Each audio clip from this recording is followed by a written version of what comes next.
Here we go, here we go, here we go, here we go. It is markets in the morning. Let's go.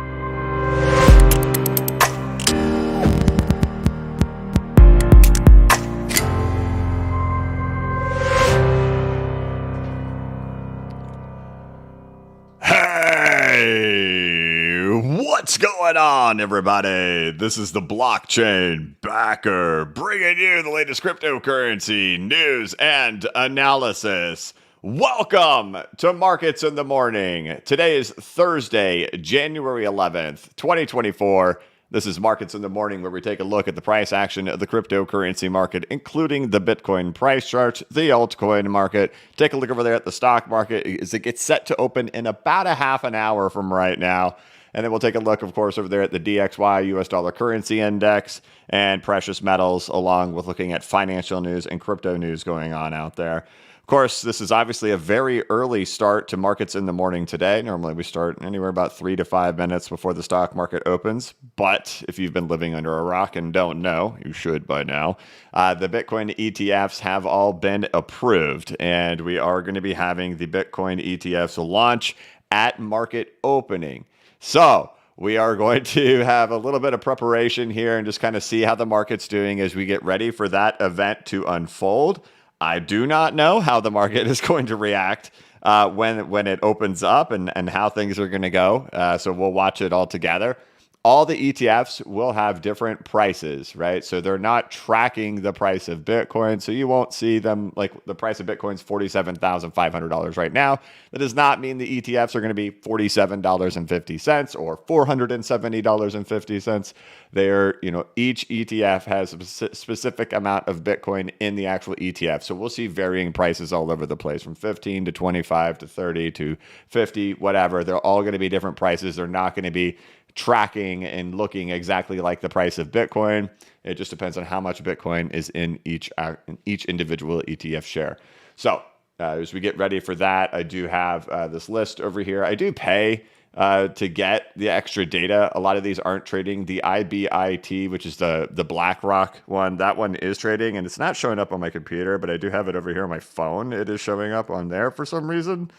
Let's see what they're doing right now. In pre-market, it's at $27.75. So that's the pre-market trading. So we're going to see if spot price gets impacted. That's what people care about the most, right? To see if spot price gets impacted by ETF share prices going in whatever direction they end up going. And probably set to be extreme volatility. There is literally no TA you can provide on a chart that gets launched right out the gate. So we'll pretty much just put it like on the 1 minute chart and just watch it kind of go all over the place and see what ends up happening and see how spot price reacts to that. But as we get ready for the day to kick off, Bitcoin is up. We're at $47,620 to get the day going. The altcoin market is stealing the show over here, though. The altcoin market is outperforming Bitcoin on Bitcoin ETF day. Great day over here for the altcoin market. Looking over here at Total 2. After that back test that we've been watching, boom, Total 2 now has another new yearly high happening over in here. Ethereum, of course, has been marching up. Ethereum's up to 2,647. XRP has been doing well as well. I knew I was missing a chart on this screen. Holding those lows as anticipated to happen in there, holding on top of that support level. The thoughts were we get back up in here to 64, 65 and probably tame out here for a little while to see what the market does before this thing can get rampaging up in there. Of course, as this ETF is getting launched, or these 11 ETFs are getting launched, so they're all happening back into the retracement levels of Bitcoin. Franklin Templeton, which has $1.5 trillion of assets under their management, changed their profile picture to laser eyes yesterday. This tweet has over 17,000 likes over there. As we have been bulls the whole time to get Bitcoin back up into these retracement levels, we made a lot of jokes along the way to say, the ETFs would get launched into the retracement levels and the laser eyes would return there. What do you know? The euphoria of retail over Bitcoin and the laser eyes and all that stuff all happening right back in here into the retracement levels for sure. So sure to be a wild day out there in markets. My thoughts have always been get back to the retracement levels. Thoughts have been Not much more than that. But what's really exciting here is while my bias has been this is where we're going, and this is where I think this will probably be the end of the road for how high Bitcoin does go. The nice thing about seeing all the laser eyes and the diamond hand, we don't have diamond handers, but all the laser eyes and all the euphoria and everything like that, the excitement has returned back to the cryptocurrency market. And when we go back and look at like after Elon Musk, entered into the space, that was a big validity moment for crypto. That was a big moment. Tesla had added it to their balance sheet, and retail. That's where the laser eyes movement really all started. It started after that. Of course, that was the top. That was distribution. That all started right in here with laser eyes and diamond hands. But really, the altcoin market is the thing that really just crushed the show for the remainder of the time. And we're really kind of already seeing that happening here right out the gates on ETF day. I don't think Bitcoiners probably anticipated that the altcoin market would be the leaders of the day today by a long shot, too. So it's nice to see that happening over here. And this just means a lot of excitement returns back to the market. And it's been really kind of my thesis happening over here that 2024 be exciting.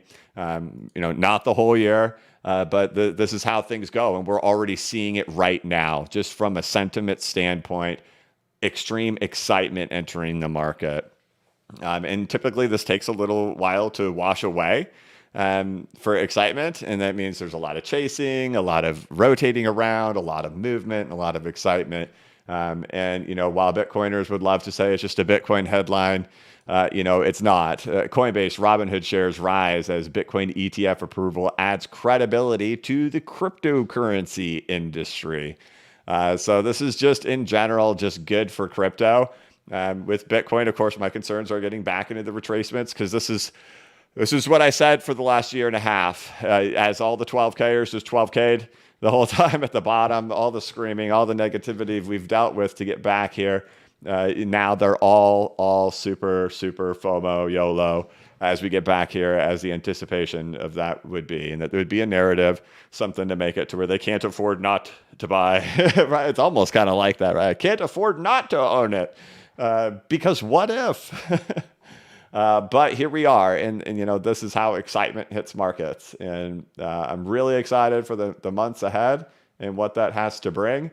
But of course, we've got to get through the market opening today, and that market opens in 22 minutes from right now, and then we're going to see how all these things end up reacting in here, and this is not going to give us a clue. These things could go up 40 or 50 or 60%. Who knows? But the true benchmark is to say what's happening over here with Bitcoin, right? What happens with the actual spot price of Bitcoin rather than an ETF by BlackRock or JP Morgan and whatnot. So we have 11 of them that we'll be watching as the market gets open. And right now we'll just kind of take a peek around the market to see how we're doing as the day gets kicked off. So Bitcoin obviously off to a good start this morning, 47,759. Total 2, again, it has set that new high. That's the highest we've seen for the altcoin market, total 2 since May of 2022. Looking over there at XRP, right back off the support levels. That is a sigh of relief right in there for sure. You guys know we've tracked this, put out a video last week after not putting one out for 2 months after we had finally gotten back to it. Boom, looking good so far here for XRP. Altcoins, you see it over there. It's just an absolute green show happening over there in the altcoin market. The stock market, as we get ready to open, the NASDAQ, get ready to open in about 20 minutes from right now. It's pretty much a flat opening, but NASDAQ is down 0.03%. S&P is down 0.14%, and Dow is down 0.14%. We did get inflation data to come out this morning, so we got the CPI for December. CPI was a miss. If inflation was higher than expectations were, month-over-month expectations were 0.2%. It came in at 0.3%. We'll talk about this just really briefly. I know you guys are here for the Bitcoin ETF, but we've got to talk about this because it was today. So month-over-month.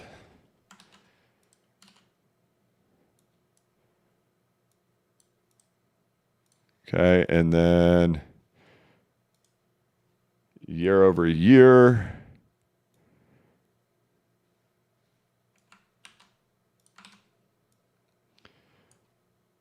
We'll talk about the inflation narrative coming up here too soon as well, because inflation is going to be a discussion for some time, especially for the next couple of months, I do suspect. So inflation year over year is 3.4%. The expectation was 3.2%. Now, when we had it last month, we said, hey, look, it's going to be difficult to be able to drop that CPI, that year over year figure, based on what the previous months were. We knew that when we were going to replace out the reading that we had from January of last year, which was this guy, it was going to be very difficult to be able to print a number lower than that unless if we went negative. So these last 2 months proved to be very difficult because they're so small. Sure, we had a good one right here, which replaced this guy, but then we had to replace that one. So it was just difficult to drop this year-over-year CPI any longer when these were the two readings that we were replacing. We were already replacing really low readings. The next thing that will really kind of change the narrative for CPI is going to be the next 2 months of readings. So inflation, I would expect that we are probably going to be seeing, oh, inflation is falling. Inflation is falling because we're going to be replacing a 0.5 and a 0.4. So that's 0.5, that's 0.4. If we just average these two and we do what these two did, which ended up being 0.1 and 0.3, which averages 0.2. So let's say on the next two readings, we print a 0.2 and another 0.2. And that means we would drop the CPI by 0.5 for the year over year. Well, if we drop by 0.5 over the next 2 months, what does that give us a CPI of? 2.9. So we'll finally be in the twos. So just kind of keeping that in mind, like it was expected that we weren't going to see anything big change in inflation happening on this particular reading. The next two readings, though, is where we have the probability or the chance to be able to see inflation drop down into the twos, which of course the Fed has always said, that's our goal, that's what we're going for. That also aligns up with all the narratives for them to start saying, you know what, conditions have been tight, we don't want to overshoot, we'll go ahead and start cutting, which is 2 months from now. So 61% probability that they end up cutting in 2 months from now in March. It just all aligns with the narrative. We're still in the pause period. Those are all good things. This is good stuff for Bitcoin and crypto and stock market and everything to keep roaring its way up. But, you know, that aligns with the narrative. The CPI that came out today and the year-over-year figures are still in line with the expectations of what we had. So those next 2 months, get ready for the narrative to change. Get ready for people to say soft landing. Get ready for people to say we've beaten inflation. The Fed did it. The Fed nailed it. Then they start cutting. So it's like, hey, we beat inflation. Hey, the Fed is cutting. Everything is great. Everything is golden. But we'll watch out for that when it comes. Okay, enough of that. I'm sure we would like to talk about crypto, but that's what's going on out there. All right. There you have it. Green day over here in crypto as we get ready for the ETFs to launch. I do not know how the market's going to react upon the moment of it happening. What I have here, though, is that we are in retracement levels and laser eyes has returned. And euphoria has returned to the market as we got back to the retracement levels, as we always anticipated the case to end up being. So here we are. We're back. I'm probably public enemy number one on Twitter for posting this stuff. But, you know, that is what it is. They are very excited about this. Just in general, it is a legitimacy thing to be here, especially being a YouTuber and stuff and, you know, going through the SEC lawsuits and, you know, with them going after Ripple and everything. And they've just been, you know, what are we, liars, hucksters, and all that stuff that Gary Gensler has said, but then some credibility gets added to the market today. That in general is a nice feeling to say this was not a, you know, you're investing in magical internet money, right? And I've been in it for 6 years, well, no, 7 years. And it's just magical internet money. And, you know, especially when you start, like in your first year, you're just kind of like, oh, I don't know about this stuff. What am I doing? You know? But, you know, then you stick with it and there's something to it. And then now you reach the point where, you know, there's spot ETFs and the SEC is forced by the courts to do it, right? Gary Gensler wrote his letter when in the approval, and just clearly very salty that he had to do it. But the courts ruled it. So there it is. Bitcoin entering into the big boy playground, handing the price controls over to the likes of BlackRock and JP Morgan, the original Bitcoin founders' envisionment. 47,785 as we get up there and as the market gets ready to open up in the next 14 minutes. All right. There you go. DXY, how you doing? DXY 102.54. Again, I have paid for this stuff, so we're not seeing it on the screen. But the only one that we've got a couple in pre-market, I think. Tidal and BlackRock, they're up, but let's see what happens when the actual market ends up opening. Grayscale is also up too. So we'll see what ends up happening once the market opens and all these things actually end up going live. And that will be in 14 minutes from right now. Good luck to everybody. Godspeed. Shall we all make it to the promised land? All right, there you go. So what's stock market looking like? Stock market's improving, right? So the stock market got the CPI data this morning. Stock market is now improving. NASDAQ has gone green. S&P now flat. Dow flat as well. Gold and silver both up today, but nothing to run and tell mom about. Only 0.29 and 0.41% this morning. DXY, though, has popped up a little bit in here. Bitcoin, there you go. Bitcoin's going for euphoria today, it looks like. And we'll see how things go as the market ends up actually opening. So there you go, 47,861, 843. The 702 retracement for Bitcoin's market cap. We'll run the math real quick. I believe it's a little bit over $50,000 if it ends up getting that high. 6.8%. Do I have you on another screen, Bitcoin? I'll just do it over here.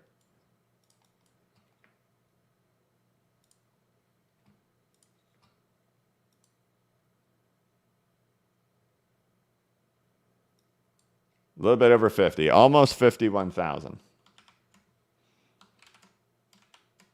There you go. Total 2 marches up. Do we have Ethereum on the screen?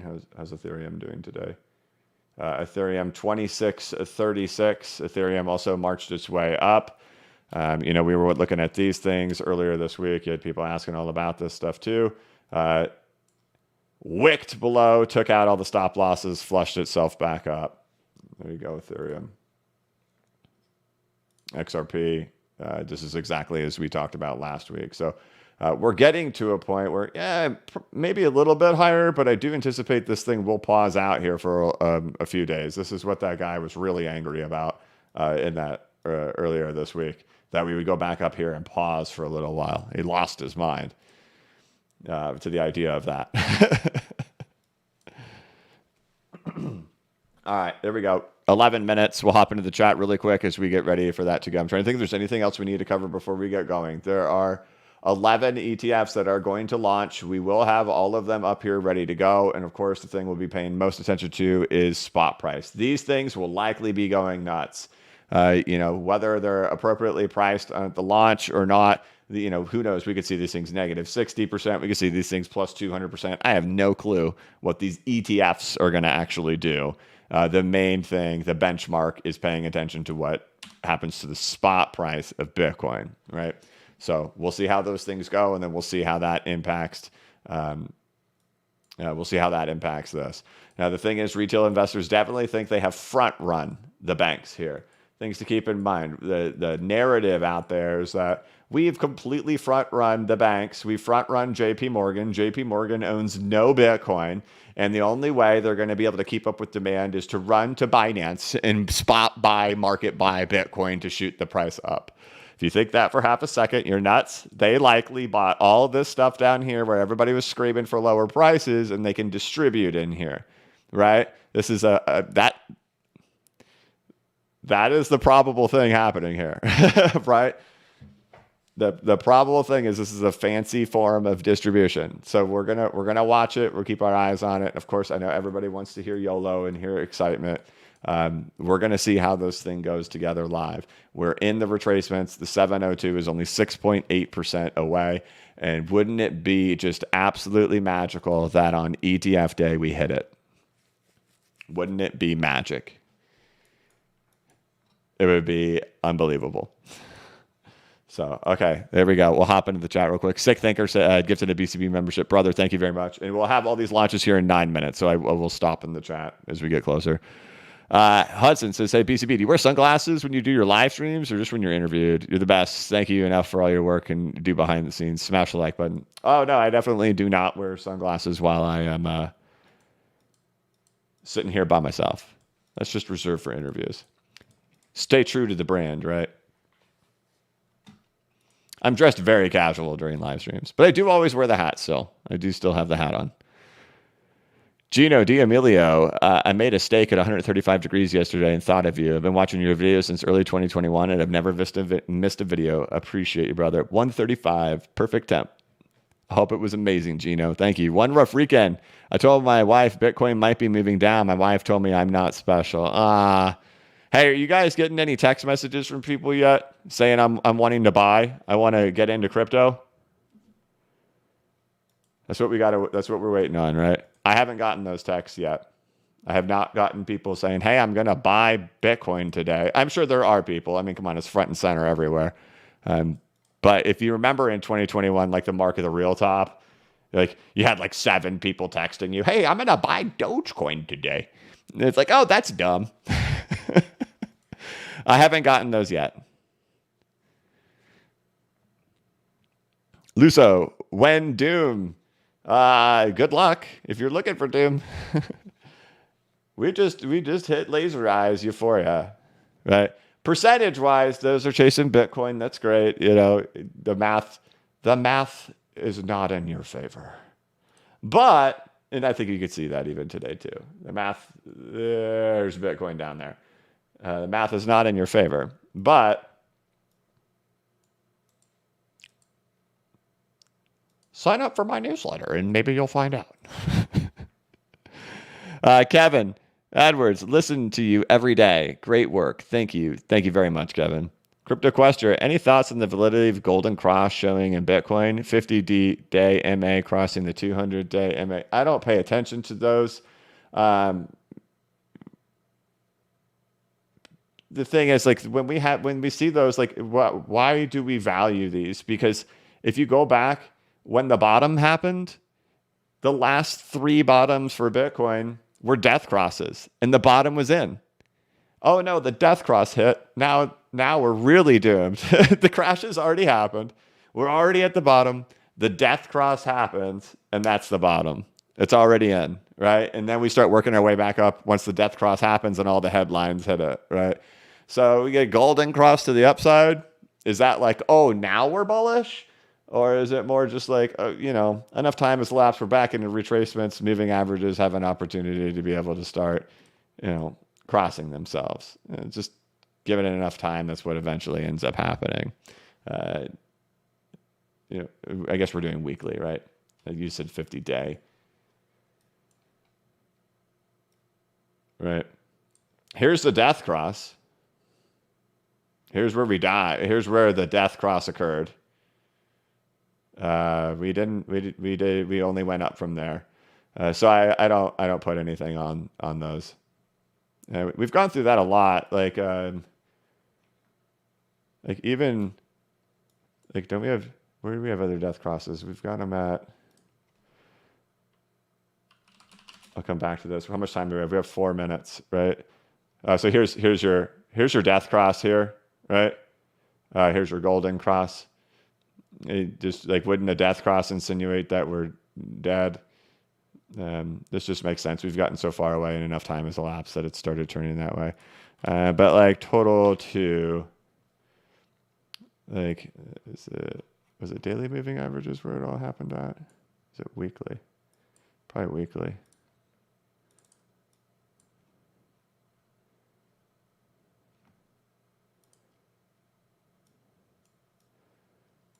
Notice that we have death here, but we only went up from death. Let's try Bitcoin again. We don't have death cross on weeklies over here. Unless maybe 100. We could put 100. Like here's death. Bottom's already in. Here's death. Bottom's essentially in. Here's death. Bottom was already in. Right. And I get it. These aren't the 50 crossing the 100, but this is our first time to cross down through these with Bitcoin's price action to go down and actually cross through the 200. But we can see what happens when it has like people scream and shout that the end of the world is coming, and it's not. It's already reached a point. So I don't find there to be any like this is not some magical moment just because they've actually crossed in there. And that would, we don't have any value for that. And you got to remember back then they were screaming about that like crazy, but it didn't mean anything.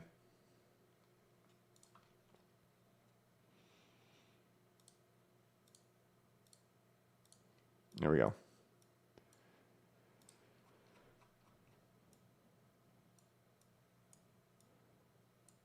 So it would only be appropriate that like when Tesla bought Bitcoin, I was sold Bitcoin on that day. There's a good probability I'll finish selling my Bitcoin today.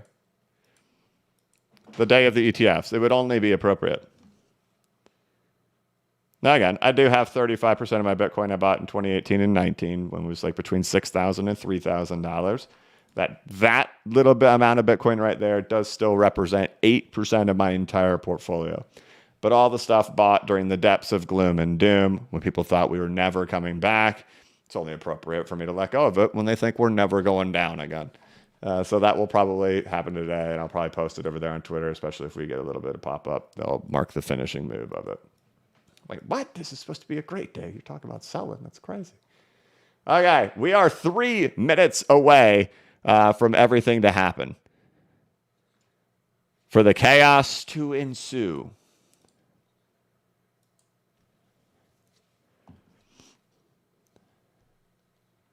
Bitcoin, $47,800. Altcoin market, nice and green over here.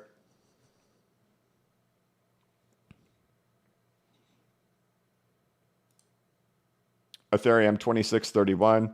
XRP, 61.1. Stock market set to open green. Metals, green. DXY, flat.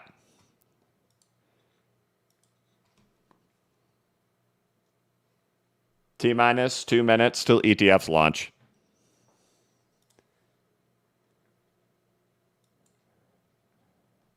Let's get another chart going. Go to Coinbase. This is spot. Here we go. Okay, we have 11 ETFs that will be launching. These will probably be insanely volatile, up, down, sideways, everywhere. Super big percentages, who knows, all over the place. The thing that matters, of course, is spot. But think of all the people who are like, okay, I won't go there. All right. Look at that. We have 4,000 people here as we get ready for the market to open. Thank you all so much for tuning in today. Thank you for being here and celebrating this moment in time with me live. I don't know what the market's going to do in this moment. We are all going to find out together.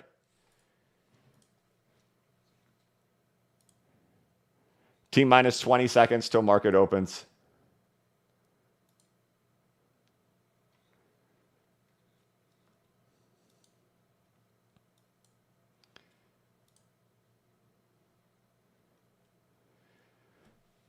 Where's Bitcoin? Here we go. Okay, we'll put it on the 15-minute chart. Here we go. As the market gets started, Bitcoin is at the highest price it has been since 2022. Here we go. Markets open. IBIT, BlackRock. There you go. You are open. And where we go. DeFi open. GBTC open. Burr open. Right? Are you open? There you are. How's spot doing? Spot 47.9.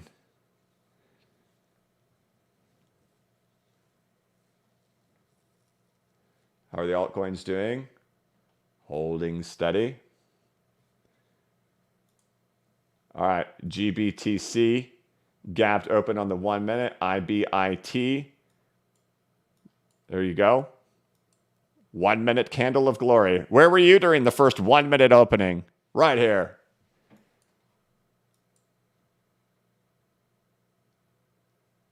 Here we go. FBTC.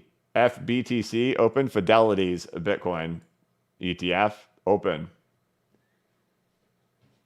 BTCO. Galaxies. BTCW. If this one wants to load. Wisdom Tree. Okay, how's Spot doing? Spot not shooting to the upside at the opening of the market.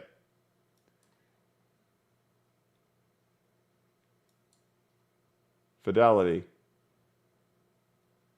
Tidal Commodities Trust. Hashdex. BTCO. That one just doesn't want to go. There it went. Grayscale. There you go. This is the one they anticipated to get most of the flows into it. This is BlackRock's. BlackRock and JP Morgan.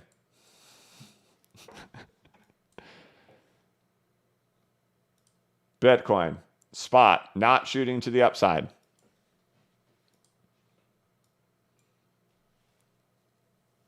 There we go. Still waiting for more of these to start clicking in. See if I can see them on my phone any better. No, we still don't have ARC.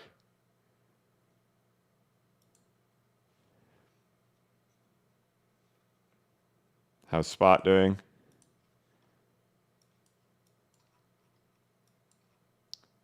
Spot holding steady. 47.6.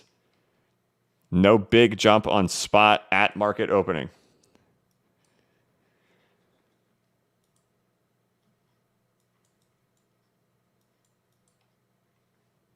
We are now past the event horizon, everybody. All the anticipation for all the months, all the waiting for the approvals, and then waiting for them to actually go live. You are living in the moment right now. That event horizon has now passed. Bitcoin ETFs are traded in the United States stock market. Bitcoin spot ETFs. We've already had ETFs, but this is Bitcoin spot ETFs. Bitcoin 47.89, 47.784, still holding. Altcoins still holding. I feel like I'm like reporting like a sports commentator or something like that, and not a very good one.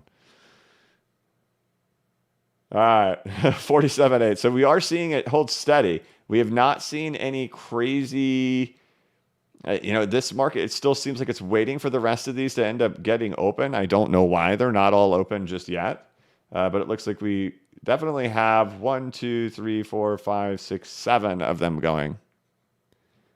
Is volume on Coinbase up on Bitcoin? Well, you're probably going to assume it's up because that was also just a new yearly high. No, not like drastic volume happening here at the opening. So this is Coinbase, and we can see how much volume is being traded in spot markets here on Coinbase at the opening. Definitely less than the last we've seen in these shorter time periods and these 5-minute time frames. All right, so we're in the first 5 minutes of the ETFs being live. No giant volume that we've seen. Let's go back a little bit further, right, to kind of give you a comparison. These are just 5 minutes. I guess I'll take this off just for a second to make it clear for people to be able to see there. So there's your volume. There you go. Bitcoin's trying for 48. First 5 minutes have passed. So there you go. You had a net green candle there for the first 5 minutes. Let's look over here. You've got green. Let's go check on these guys now. Let's see. FBTC. Fidelities. Jump at open. Down.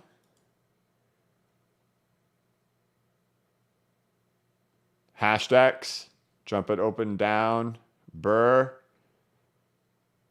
Market buy at open, flat, BTCO, up, trying, GBTC, up, still stalled, BTW, Wisdom Tree, up, Spot, how we doing? We got 48 yet? Trying, 47,998. We did wick in there into the 48s just now. 48,000 for Bitcoin. $48,054 for Bitcoin as the day gets going. There we go. Again, retracement levels. A 702 Fibonacci retracement level puts you at a just south of 51,000. Don't know if we'll get that high, but that is where the 702 is. It's a $1 trillion market cap, and it's a little bit under $51,000. ETFs launch above the 618 with laser eyes. There you go. That is what it is like launching into the opening of this. Nothing crazy just yet in these first few minutes. Let's see how the stock market is doing as the day has gotten started. The Dow Jones is about flat. The S&P is up 0.25%. The NASDAQ is up 0.41%. Netflix is up. Coinbase, Amazon, NVIDIA, Tesla, Ford, and ARK and United Health are down. So ARK down on their ETF launch day. Tesla down. Bitcoin people. There you go. But Coinbase is doing okay. A little bit of a bounce back. Coinbase has had a rough week. It got as high as $182, I believe, around about 182, maybe 184 to finish off 2023. It's been down ever since. But Coinbase up almost 4% today at 157. There you go with the launch of the ETFs. You can see iShares, Bitcoin Trust. This is BlackRock. They are up as the day gets started. How's Bitcoin Spot doing? Bitcoin Spot, 48,163. There you go, 48,000. There you go. We didn't crash right out the gates. That's a good thing. So good deal, good deal. Somebody guess how many people we would have here in the live stream. 4,700 beats all of them. My guess was 3,700. So 4,700. Welcome everybody. You've now witnessed the miracle of Bitcoin ETFs live here on the channel. There you go. Green cryptocurrency market out there today. And it looks like we have our ETFs launched in here. We'll see who ends up being the big showstopper, but we have a whole day for these things to kind of settle and do what they need to do to see what the flows look like, and paying attention to not just transfer flows, but new capital flows and what type of demand ends up happening for these things. One of the things that we never really see talked about is where the Bitcoin will come from if they get added to these funds. Do they come directly from JP Morgan, from JP Morgan's personal stash? Everybody has always assumed, oh no, they're just going to run to the exchanges and market buy. Doubt it. But we'll see how these things go as they get going. These are complicated financial products, and we'll see how they end up panning out. But sure enough, here we are. They have launched above Bitcoin's 618 retracement level as it's heading up towards its 702 on retracement or on ETF launch day. Of course, we have the laser eyes and the euphoria returning. I have not had an opportunity to go back over there to Twitter to see how euphoric Twitter is on a day like today. I wonder how many people have been buying. Total. Oh, there we go. DB spot ETF total trading volume hits $1 billion. IBIT,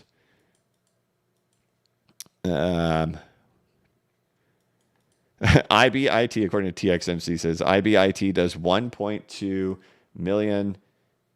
Do we have volume on here? Can we turn volume on? There we go. IBIT does 1.42 million shares of volume in the first minute after the open. There we go. You can see, each minute there. This is 396,000 shares here in this minute. There was a 400,000 share minute right there. So to say it's going okay, it looks okay out the gates. I don't know why these guys aren't showing up just yet with their stuff. I mean, they're obviously here, but we're not getting any type of. Maybe it's just because it doesn't have a number to reference to from yesterday. Whereas with IBIT it did, and with Grayscale it obviously did. So we'll go through them real quick. There you go. We're on the 1 minute chart, everybody. Living the dream in 1 minute. There's Grayscale. This is the this is the Franklin Bitcoin ETF. They're okay. I know that looks dramatic, but this is a 1 minute candle. This is from 28.83 to 28.33. That's got to be like 1 or 2%. Yeah, 2% on the money. That is these guys. That's the laser eyes guys that got 17,000 likes. Is Franklin.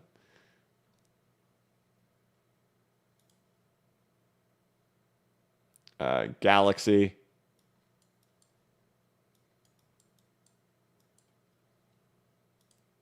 Burr. Boy, they took a whack right there, huh?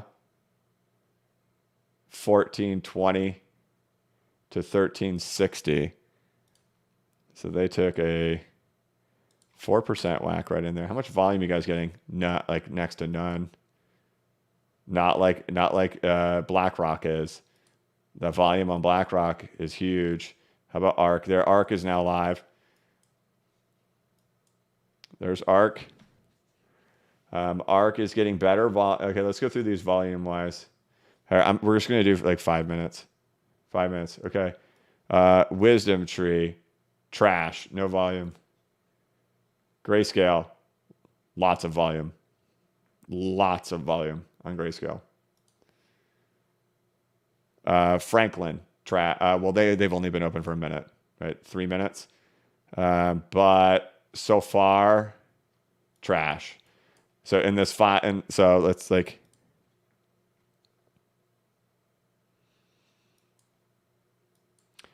11,000 shares of $28. So in this 5 minute candle, 11,000, right? Priced at $28. Compare that to BlackRock. 5 minute candles, 1.1 million in the same 5 minute candle. 1.153. So Franklin, nobody cares. Galaxy, mediocre. 35,000 in here. Like nothing compared to BlackRock, right? Burr, Valkyrie. Give us the volume. Not good. Not good for Valkyrie. DeFi. Horrible. Worst so far. Hashdex, lowest volume so far.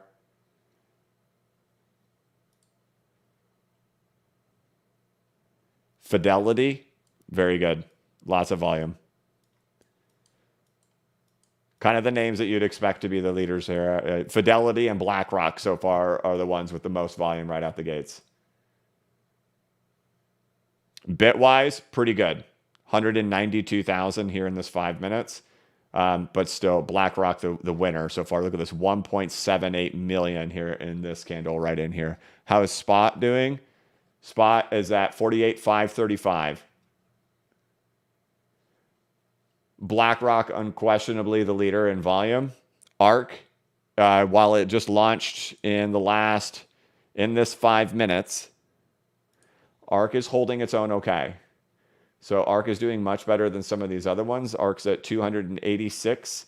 And again, that price is double that. So it's almost like they're at 600,000. So ARK's doing pretty good right out the gates. I wouldn't count ARK out as not being a contender in here.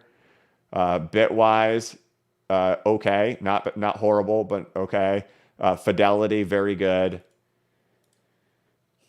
Hashdex, no interest. No interest in the Hashdex ETF. Valkyrie, no interest. Because this price of this ETF is even half of the BlackRock one, and it's only got 28,000. So you'd almost cut that in half and say that was only 14,000. No one's interested in Valkyrie. Galaxy. Give us that volume. How did you do here? 46, double it. Okay. Okay. Nothing compared to what ARK, Fidelity, and BlackRock are doing. Franklin, wow.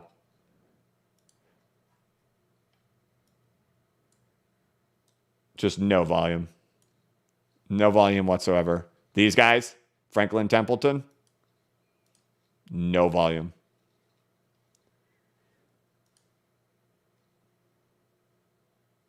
Grayscale, lots of volume, especially with it being twice the cost. Ooh, look at you go. Especially being twice that of BlackRock's with how much volume they're doing. If I had to rank them, just initial rankings, this is not scientific, and obviously there'll be somebody who comes out with like a true report on it so far, but it seems like in the first few minutes, it is BlackRock, Fidelity, ARK, and Grayscale. Everything else is kind of a meh. 48,979.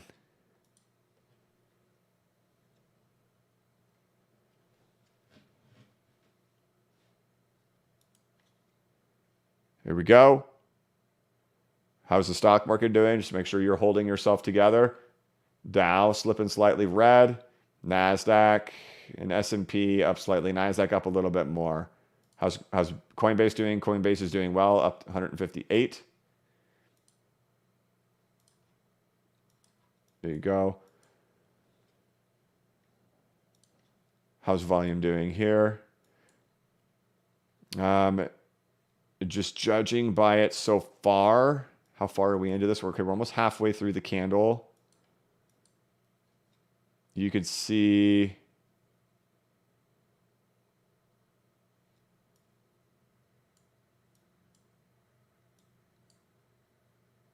volume is slightly down on BlackRock in this 5-minute candle. You can see volume did the initials and then slight smaller volume happening in here. Let's see if we see the same thing like in ARK. No, ARK said, no, we'll take all your volume. How's Fidelity?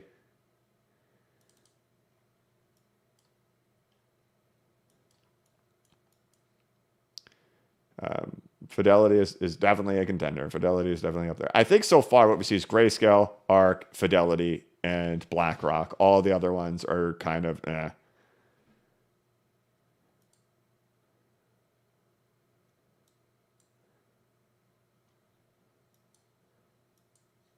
Look at that candle. 292,000. Now that's a huge one. That's a huge one. So ARK is doing well.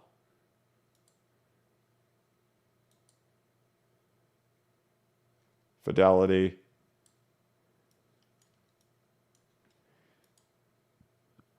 There you go. So hard to interpret what will happen with those prices of those actual ETFs. We can see spot is holding up. You can see it's getting much closer to that 702 Fibonacci retracement now. Remember the thing we always talked about, this dude right over here. And we just so happen to be there on ETF morning.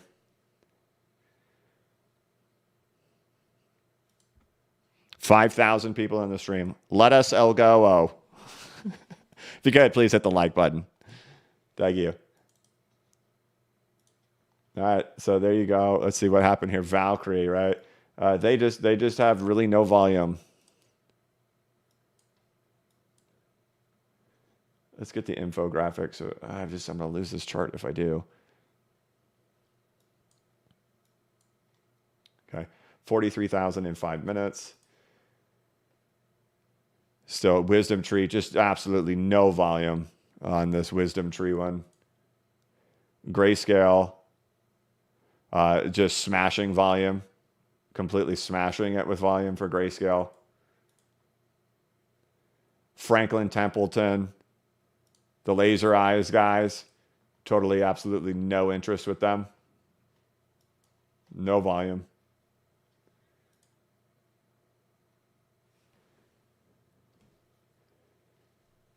Galaxy. Yeah, there's some volume, but nothing like what the leaders are doing. The leaders are doing very big volume. Valkyrie, no volume. DeFi, no volume. HODL, we don't have anything on you. Fidelity wise, Origin. Yeah. I mean, you got volume. You got volume and Fidelity. Bitwise. There's some. It's not non-existent. But it's not like the big boys at the table are doing. So that seems to be it, guys. Like right out the gates with the market, the preliminary choices the markets are making, or whether they have big market makers on them. At least the biggest volume that we do see right out the gates, the initial choices of where the volume is being traded at is BlackRock, ARK, Grayscale, and Fidelity, which really, those all make sense, right? Most people are comfortable with BlackRock and Fidelity, and ARK's been around in the game, and with retail investors have a lot of comfortability with ARK, and of course Grayscale has been around the block for a long time with GBTC, so it makes sense. So there you go. Here, this is BlackRock's. Again, volume has been tapering. Out of the opening in here. Price is still kind of marching up in here, but we do see the volume tapering down slowly here after this market opening has happened. But I think we saw ARK's picking up, right? So ARK's kind of been all over the place. Grayscale still maintaining that volume, rocking. And then Fidelity tapering at the opening in regards to volume. But these are the guys who are doing your big volume. So there you go. How's spot? We just saw 49. I just saw 49 on the screen right when I got here. We have 49,000 as we are approaching the last fib, or not the last fib, obviously there's 786 in here, but for the market cap, we're approaching the 702 Fibonacci retracement.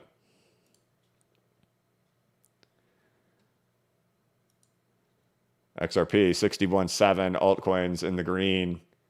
Nice green day over here in the altcoin market.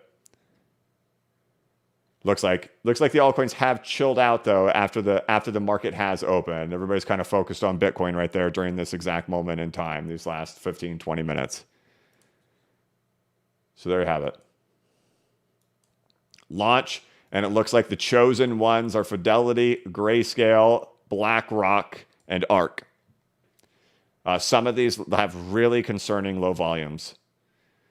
This Franklin Templeton one, no volume. Right, so they got through the door. I think they forgot to put a market maker on it.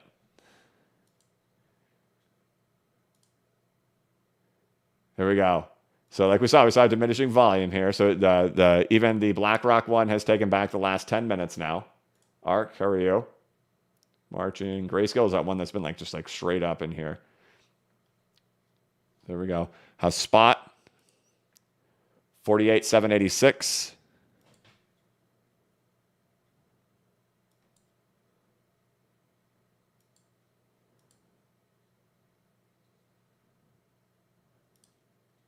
Market cap. There you go. This is a big day, right? A lot of people are going to be making decisions today. Are they selling the retraces? Or are they going to hold through the FOMO? Big day.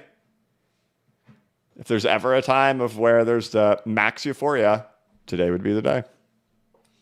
So we shall see. We shall see. So, all right, there we go, guys. That's what we look like into the opening. It looks like we're just kind of bouncing around in here now. Anything interesting to see? It looks like, prices are calming down for a second. But it looks like the leaders and the ones that are going to be at least the most volume traded are the names you would probably be most familiar with. BlackRock, Fidelity, Grayscale, and ARK. Those are the leaders for volume. That's where the chosen ones went to, or they have mega market makers on them, which I wouldn't be surprised if it's both. So there you go. $48,700 for Bitcoin. Positive opening as we get through the gates, and the altcoin market's green along with it. What a great day. You can see over here on the front page of CNBC, Coinbase Robinhood shares rise as Bitcoin ETF approval adds credibility to the cryptocurrency industry. So a milestone day for credibility. Reminds me a lot of the excitement and the euphoria of when Elon Musk bought Bitcoin back in 2021, how that added a sense of credibility for it to be added to the balance sheet of Bitcoin and the excitement that brought to the market and the euphoria that entailed after that. And these are things that we've talked a lot about here, especially in the newsletters and in videos and everything, looking forward, how there's like, we're setting up for an exciting time in the market. This is what you want. You want this kind of excitement just entering into the market, right? Whether or not Bitcoin is going to get stopped out here, we can go back and live in that moment of what happened when Tesla and Elon Musk were adding Bitcoin. This is where it all happened at, right? This is where Laser Eyes was born into this whole thing. Not much more came for Bitcoin after that, but this was the moment in time where that rest of the market really ran like wild all there through February, March, April, and May. So hopefully that's what's on the cards here in the coming months as the laser eyes return, the excitement returns, and the positive news headlines return back to the cryptocurrency market and to the financial media out there. Careful of Kramer telling you we're never going down. Probably will one day. But, you know, it's exciting to see that people are getting pulled back into the market and to see this positive type of sentiment entering back into the market. It was a long ride to get back up here. It was a very tough ride to get back up in here. To get back to these retracement levels, we had to fight tooth and nail to get back there with a lot of people screaming at us and just a lot of different analysis out there on what would ended up happening. This was our thought on where we'd get to. It's not surprising to see the laser eyes and see the positive news narratives and the events occurring as we're back here at these retracement levels. But dang, man, what a ride to get back. It's how it's done. We're here. We'll see how the rest of the day goes. We'll see. I don't think we saw anything too crazy with these ETFs at the launch. We didn't see somebody like go mega 50% or something like that. You can look through all of these. I mean, you went from 50 to 51. Grayscale, one of the better performers. We'll take a look at it. Going from 40 to 43. Franklin. Where were you? Franklin down actually from 28.84 to 28.47. Galaxy from 48 to 49. Burr from 14 to 14, no change. Hashdex from their opening from about 55 to 59. So they had the really big gap open at the opening and then just stalled out afterwards with no volume. VanEck. There we go. We got VanEck on there finally. How you doing on volume, VanEck? Oh, nothing great. Nothing great. So VanEck open only for 4 minutes, but flat open.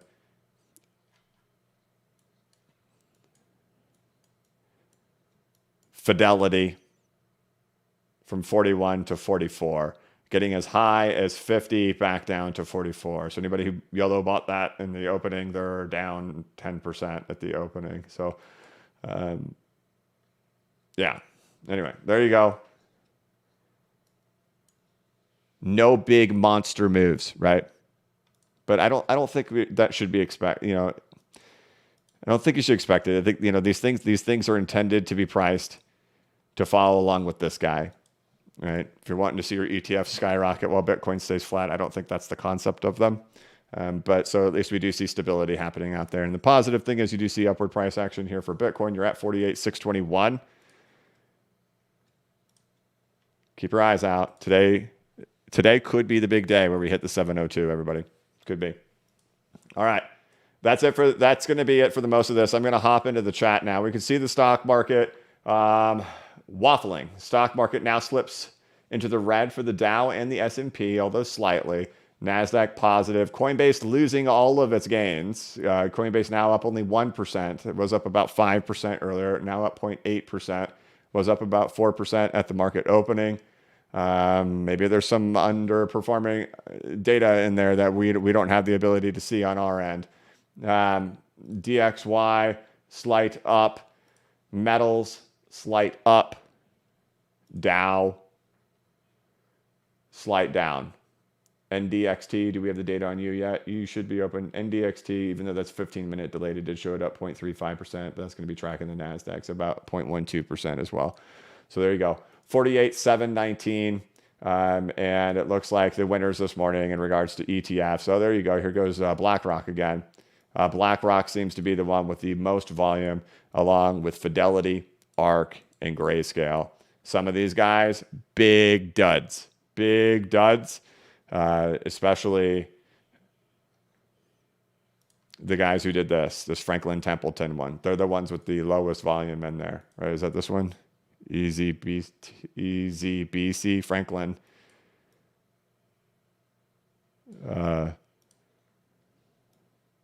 No volume. Just no volume. To have a reference of this, okay, 11,000. This is a good price too, because it's at $28, right? $28. They have 11,000 shares traded in 5 minutes. We'll go back to this one right here. BlackRock had 1.05 million. So BlackRock's doing almost 100 times the volume of these guys. 100x the volume over there on BlackRock. How about Fidelity too? Fidelity in that 5-minute candle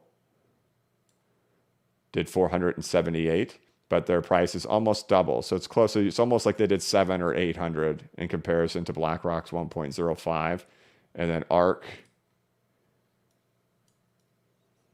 about double. You pretty much double that. So they're about 360 compared to BlackRock's 1.05. But 360, way bigger than that 11,000 we saw over there, Franklin Templeton. So that seems to be your winners: Fidelity, BlackRock, ARK, and Grayscale. And Bitcoin price, we saw it hit $49,000 this morning, tapering off here for a couple of minutes, it looks like. We'll see how things go throughout the day as Bitcoin is now back into it's halfway between the 702. This is that thing we always talked about, this level right in here, for all the way leading up here. We're back in between the 618 and the 702 Fibonacci retracement levels on retail euphoria ETF day, guys. So we'll see how things go. And we'll go ahead and hop into the chat, and I'll start wrapping this thing up. Thank you guys so much for watching. I know not everybody sticks around for the chat. On your way out, if you could hit that like button, I appreciate it. Otherwise, some good questions usually come up here in the chat, and then I address those in here. So thank you guys for tuning in. Let's hop into the chat.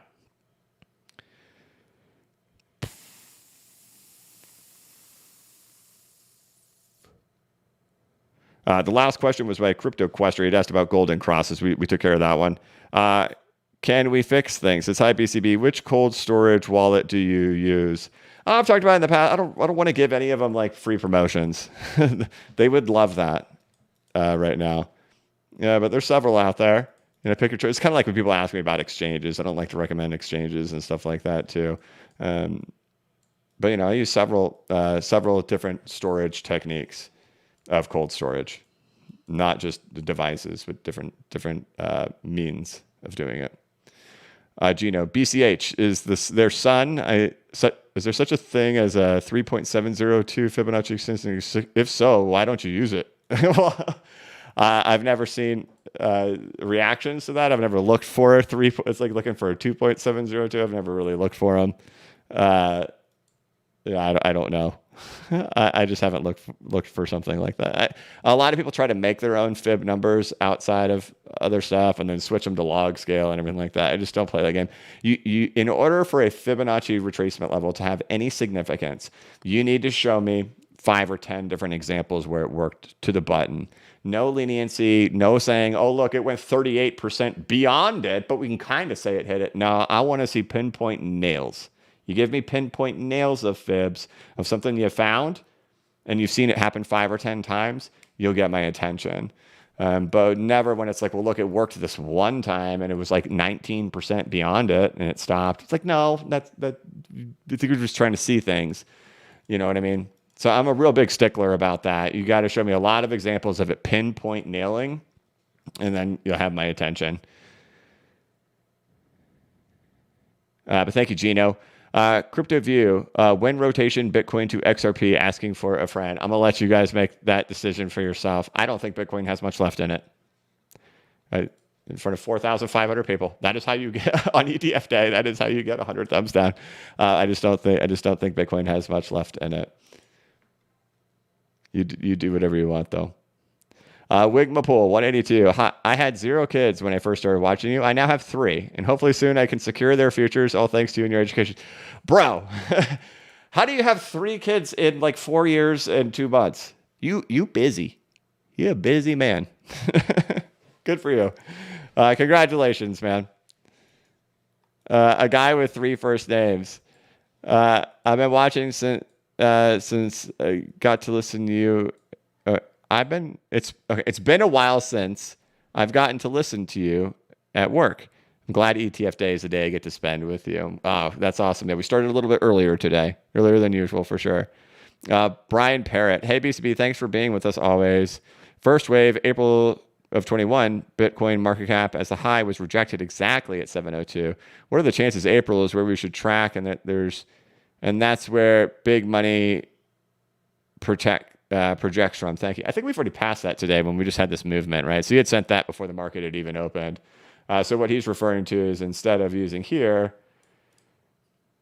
using what the true peak of the market actually was, that when the laser eyes, diamond hands, retail euphoria, the entire strength of the market. This is the technical top of the market. That this is not.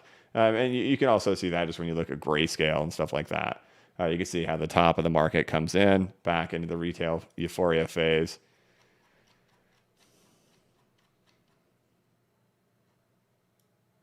Are they going to delete everything from this chart? Has the grayscale chart now changed? We'll see. No, there you go.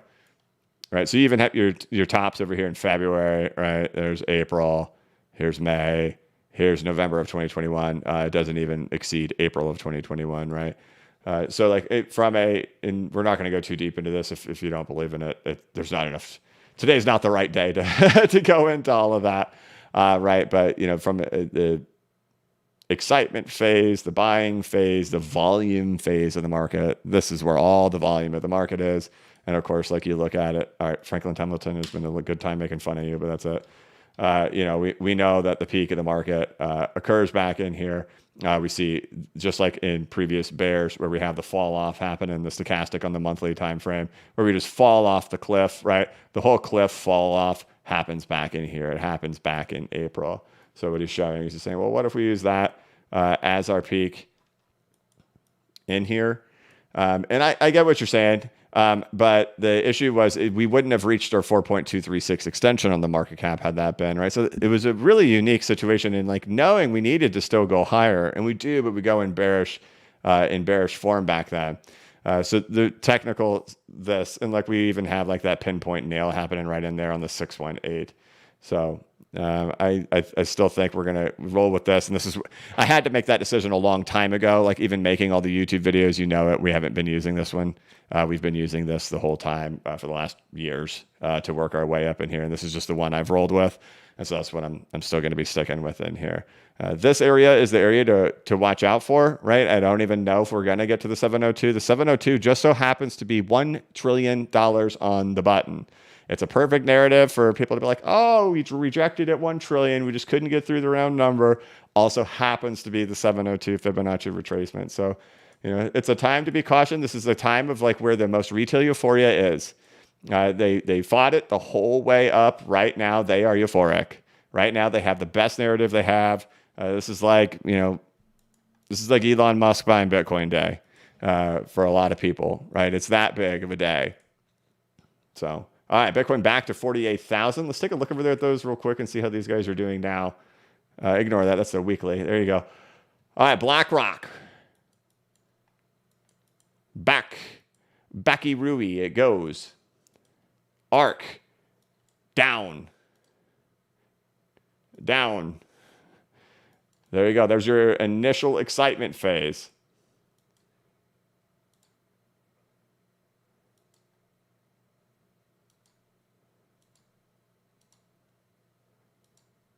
Grayscale holding up the best of all. Grayscale holding up the best of all of them so far. There you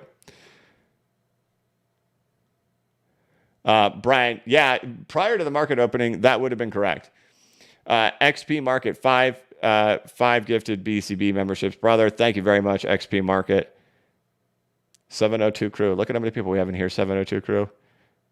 Look at all the people in here. It's crazy. Follow the fiat member for 27 months. I think it's now appropriate to say when moon. Oh, we've been mooning.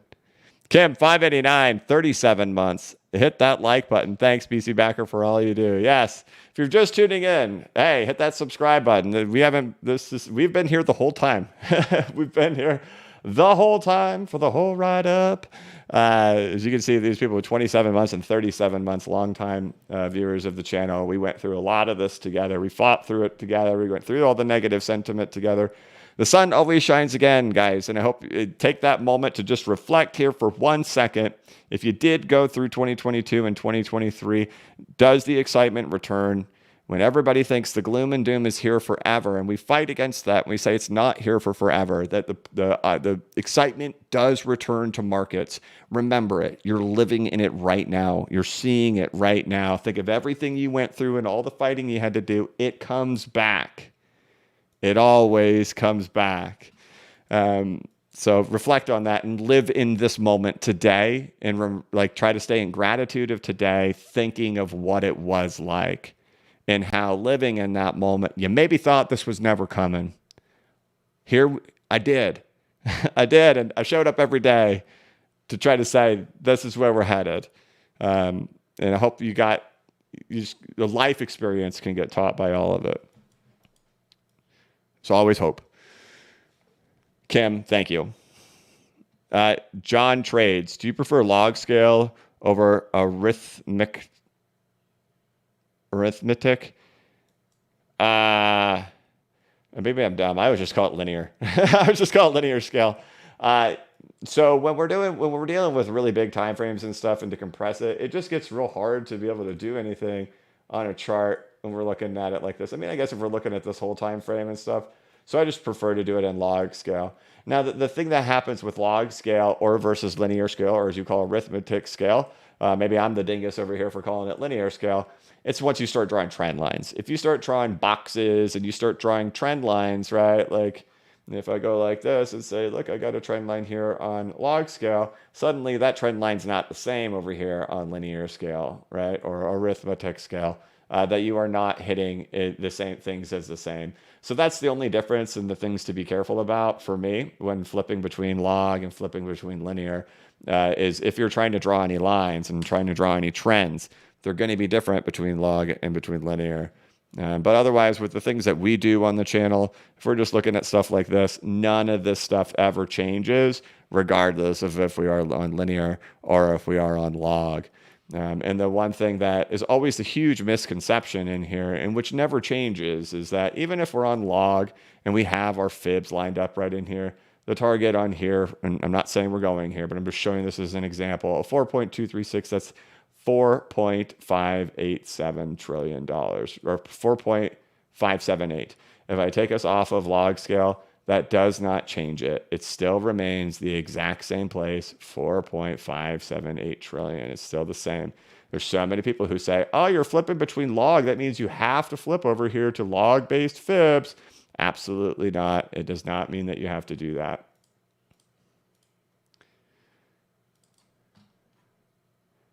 That was the big problem at the end of 2021, is how many people were arguing we needed to use log-based fibs for Bitcoin, and that we couldn't be topping because we are supposed to be using log-based fibs. And that just wasn't true. It didn't matter if we were on log scale. Still, fibs just remain the same. They're still the same measurements. They don't change the price dollars. They keep it at the exact same levels in there. So there we go. Thank you, John. Dean, GBTC almost at 702. Yeah, it sure is. Andy Philpott gifted 1 BCB membership. Dean, thank you very much. Andy, thank you very much. Man, these were all in the beginning. Of course, we're way into this thing now. We're an hour and 15 minutes into this stream, and these were from a half an hour ago. Andy Philpott, brother, thank you very much. You'd gifted out 5 BCB memberships. Man, thank you. Cash Me Outside gifted 1 as well. Cash Me, thank you, my 702 guys. Mr. D, remember, for 6 months, what's good, bro? If expanding flats or continuation patterns, wouldn't that mean all-time high for Bitcoin? Well, the question is that an expanding flat, which I don't think it is. right? This is what you're talking about right in here. I think you can argue, there is one for Ethereum. I have a hard time though with Bitcoin. So with 4,300 people in here, I don't want to go into the long discussion on flats. But of course, if you want more videos from me, there's over 40 of them over here on bcbacker.com. And there's a whole section in here on Elliott wave theory where we are talking about triangles and flats. And these two almost go hand in hand. So really getting, and I explain this in easy to understand ways, of course, for everybody here on bcbacker.com with Elliott wave theory, but then triangles and flats and zigzags and all those things go together. And I know that sounds complicated for people who don't have an understanding of charts, but trust me, I try to explain this stuff simple, easy to understand, whether you're a beginner and have no experience, or if you're somebody who has a lot of experience. I'm sure you'll find valuable content in here and learn something new in here on bcbacker.com. And of course, the thing that's been, a lot of that was recorded here in the first half of this year. So it's all fresh content. And the thing that I do keep up with here is the newsletter over here on blockchainbacker.substack.com. There's a link in the chat right now. There's a link in the description of each of these videos and live streams. And this is where the heart of the research and the pouring in of stuff happens in here into the newsletter. This thing I've been busting my behind on here for over a year, and it's gained a lot of traction here in the last several months, and I'm very grateful for that and for those who do subscribe to it over here on Substack. And we just got done with a lot of stuff over there about altcoin market, and especially in a moment like this where people are YOLOing into Bitcoin and how the altcoin market performed after that. Tons of focus on Bitcoin, laser eyes, diamond hands. We're living in the moment. We are. And this was where the Bitcoin paused out in 2021. And the things really took over for the altcoin market at that time. And we go through and say, hey, is there stuff that we could have looked at to give a better choice, a better selection, rather than looking at the top 20 by market cap over there on CoinMarketCap. And lo and behold, of the top 20 by market cap, from December 10th on, we're talking Bitcoin,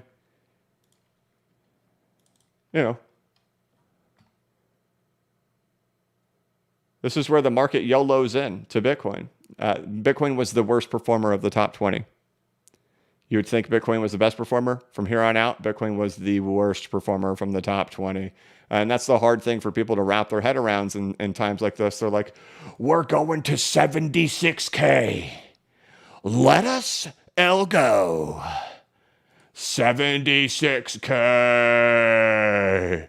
Right, we're going for 61%. We're going to live the absolute dream, everybody, and go 61%. But it's once you start really running the math and running the numbers and seeing what did the rest of the market do, no one in their right mind would go after Bitcoin. No one in their right mind. And that's the research I've been doing. I went to Consensus last year in 2023. I'll probably be going again this year. Got an opportunity to see the Electric Capital guys and the developer report. I had the opportunity to speak with the Santiment guys. And I've just really driven in developer data. If you're not paying attention to developer data, it's the place to pay attention to. So check these things out. I won't show it to you anymore. Check out the newsletter. Check out bcbacker.com. And enjoy. Expanding flats is where all this stuff started, right? If you want to learn about flats and Elliott waves, and if you're wondering why would we ever stop right here? The narrative is so glorious and beautiful. I hope you're paying attention. If you're not, if you're going based on what Franklin Templeton putting laser eyes on their profile is telling you, or Michael Saylor, and you're not paying attention and thinking for yourself, good luck. Good luck. Because you need it. How has paying attention to people looking for 12K worked for you? Probably not. I hope you have taken the opportunity to teach yourself something, which I know a lot of you have. All right. George Alexanderopoulos says, hey, BCB, with Bitcoin hitting its retracement levels, you said previously you would start cutting alts regardless of where they are on the chart. What sign are you looking for to start cutting alts? Right. So the thing I'm looking for is what we've talked about a lot. Let's see if we can. Okay, we'll do it. Total 3 minus USDT minus USDC. Please give it. Please. Yay. All right? So one way you could think about like where we're living in a moment right now is like, okay, Elon Musk and everybody, they just bought it and everybody's putting laser eyes on their profile. Everybody's really excited and Tesla has just added and they're all going YOLO, euphoric, and the market rallies up, right? So the first thing I'm going to be looking for would be if we get a strong rejection from the 702 and we set our first lower daily low. And then enter a retracement. If the altcoin market continues another leg up into that moment, that will be the marking point. So we don't have that right now, right? So you still have Bitcoin marching up. So the first thing I'd be looking for is one, at least something like this.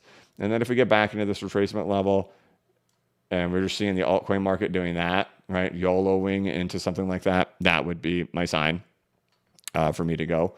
Another thing, like you could see that, of course, that's, oh no, don't tell me you're not going to go all the way back here. You're not, are you? What is that total 2? Well, total 3. All right, it's the same concept here, right? Extreme euphoria, extreme excitement in the market. Yay, Bitcoin. This is Bitcoin at 17,000. Altcoin market keeps roaring into that, right? So if we get it, and what's the first thing we do see?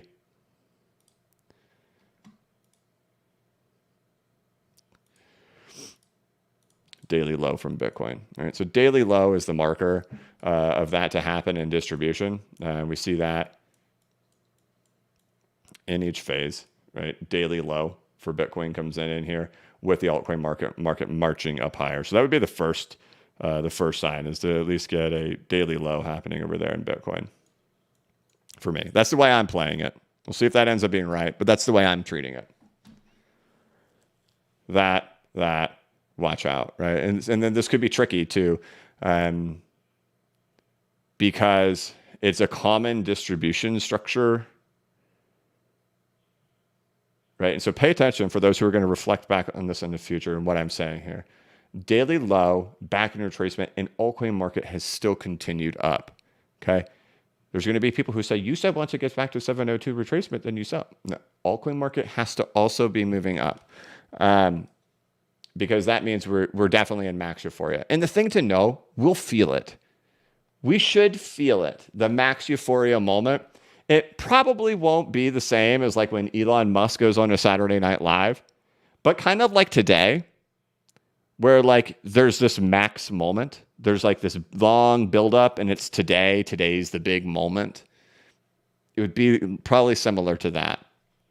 But it is common for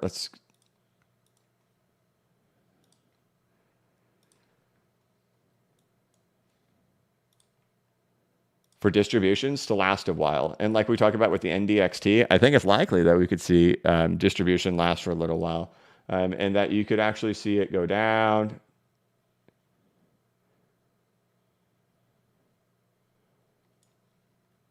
And it's more so like that. So we have to pay attention to the altcoin market and see if it really rallies into that, and if there's extreme euphoria right here. If there's pessimism and stuff like here, that might not be the spot. So we're going to have to watch what this distribution would look like happening in here to see what the structure would look like. Hopefully it's clear as day. There's time for this thing to still just keep going, right? It's like we just entered Elon Musk. It's like we just entered laser eyes beginning and starting in the market like we did back in 2021. This is where it all starts. And then distribution takes time. Right, we could have to work out distribution in here for quite some time, but it's once that daily low comes in and the 702 retracement comes in, and then it was over.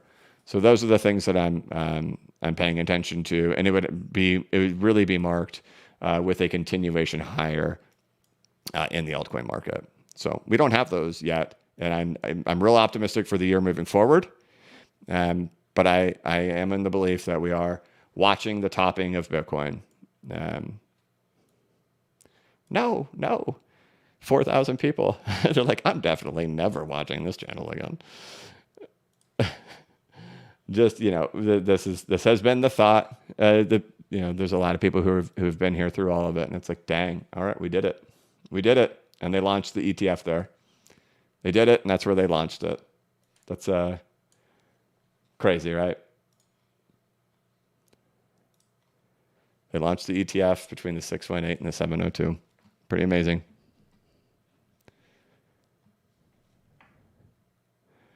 Crypto Man says, sir, this is nerve-wracking. I need XRP to catch up. Cool. Thank you, Crypto Man. Aaron Jeffrey, the efforts of Bitcoin has been lost, or the ethos of Bitcoin has been lost. Time for the vets to move down the risk curve. Need some anti-Bitcoin government altcoins to make me feel alive. Monero? Yeah, exactly. The 2013, 14, 15, 16, and 17 Bitcoiners are rolling over in their grave. At Bitcoiners celebrating handing price controls over to JP Morgan and BlackRock, for sure. Like, they do realize that's what just happened now. Bitcoiners, okay, hate it or love it, guys, you are now the new silver people. Silver people constantly scream the price is being manipulated by JP Morgan. Bitcoiners are going to be the exact same thing now. Price is being manipulated by JP Morgan and BlackRock. Yeah, well, you wanted that. Oh boy. 4,000 people, 4,000 thumbs down. Help me, save me, guys. Thumbs up the video. Thank you, Amron, member for 9 months. JR Flight 10, thoughts on BCH and Ethereum Classic pumping, retail wrong clicking. That's what they always do. That's the beauty of crypto in moments like this when euphoria enters into the market. Just everything. And especially when you get headlines like this, adds credibility to the cryptocurrency industry. You open up all this. If we pass the event horizon for Bitcoin, now it opens up that path to speculation and insanity for everything else in the market, which makes it just really exciting, right? And don't get it wrong. Like, just because I think this top's coming in for Bitcoin, I'm irresponsibly long the altcoin market. All right. XP market. I lost you. There you are. Gifted 5 BCB memberships. Brother, thank you very much. And then Alpha Beta Soup. Mr. TXMC Trades himself makes an appearance and gifts 5 BCB memberships as well. And that was a half an hour ago, bro. I need to catch up. Thank you very much, you guys, both of you, XP Market and Alpha Beta Soup. Husky Poppy, if Bitcoin hits 52K, will you sell your alts slowly? I think I just answered that question. No, it's not time for me to sell. I think I just kind of explained it. BCB Padawan member for 7 months. BCB, good morning. You're the best. Thanks for all your hard work. 5K plus watching. This is crazy. Definitely Euphoria is back. Hit the likes. It's free. Yeah, 5,000. That's a big number. Even 4,000 still. We're just hanging out in the chat right now. It's a big number to be seeing during a time like this. With price where it is. And, it's just expected when we have a very big news day. The price action is up, and there's a lot of excitement about that price action happening in there. But it's a big event, right? It's a big event happening here in the market. So you kind of expect that to happen on something like that.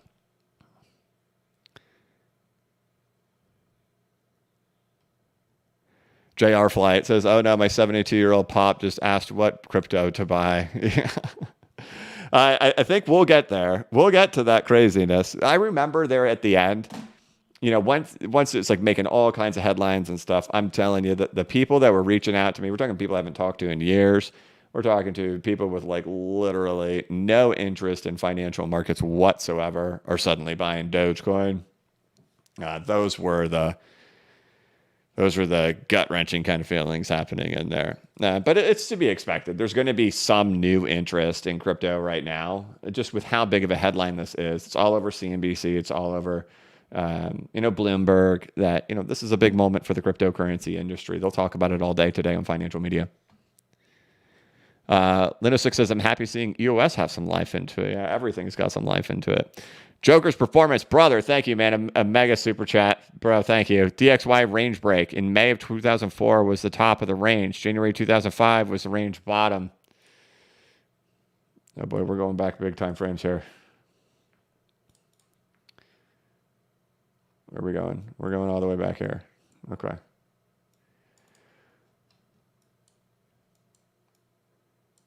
Oh boy, we're going back even further. Okay. Okay.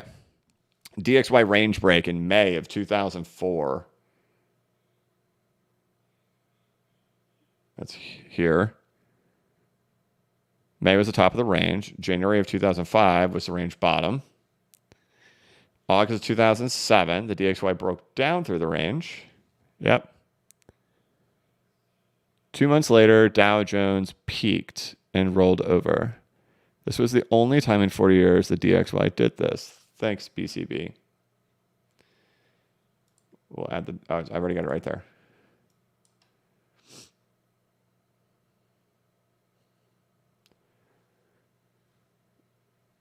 Well, Joker's performance, thank you, brother.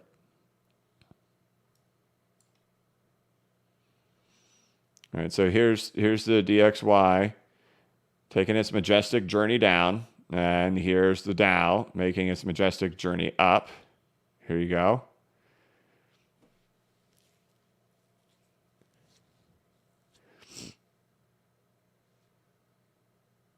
DXY bottoms, range bound.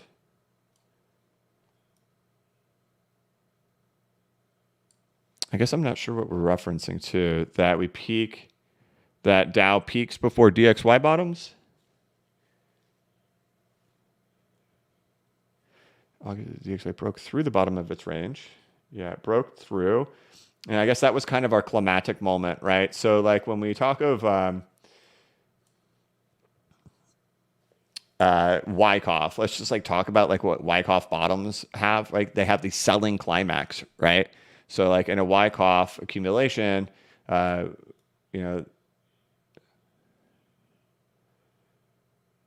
climax, right? Secondary test, right? Secondary test in phase B, spring, right?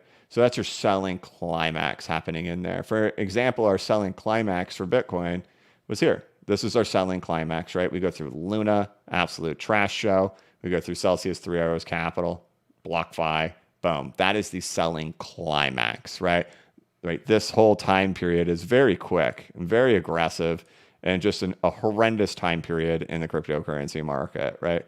Then we find our lows, FTX collapse, and that's called your secondary test, right? So that's your secondary test of phase B.